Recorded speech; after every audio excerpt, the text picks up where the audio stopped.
এমন জায়গায় কাজে এসেছি, এখানে আমার যেটা প্রয়োজন সব কিছুই পাওয়া যায়। তো এটাই হচ্ছে পাম বাগান। এই যে দেখতেই পাচ্ছেন বাঁশ, কত বড় বাঁশ ঝাড় দেখুন, আর কত এরিয়া নিয়ে হয়েছে। তো এই যে বাঁশ গাছগুলো, এই বাঁশ গাছগুলো কিন্তু অটোমেটিকলি হয়। তো আমার ঘরে একটা প্রয়োজন বাঁশের। তো এই বাঁশগুলো আমি এখান থেকে কেটে নিয়ে যাবো, একটা নিয়ে যাবো, বেশি নিয়ে পারবো না। তো আমি আপনাদের দেখানোর চেষ্টা করছি যে এই জায়গায় ঠিক আছে, মালয়েশিয়াতে পাম বাগানে আপনার যা প্রয়োজন সব কিছু আপনি নিতে পারবেন।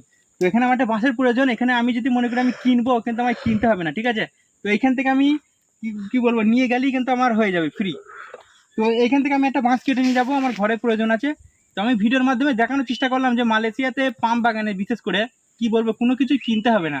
তো এখানে যে এত বাঁশ ঝাড়, ঠিক আছে, তো এখান থেকে একটা কেটে নিয়ে গেলেই হয়ে যাবে। আমি বলে নাই, যারই প্রয়োজন হয় সবাই কিন্তু এই জায়গা থেকে কেটে নিয়ে যায়। তো দেখতেই পাচ্ছেন বাঁশগুলো কত ভালো, আর বাঁশ ঝাড়টা দেখুন কত বড় এরিয়া নিয়ে হয়েছে।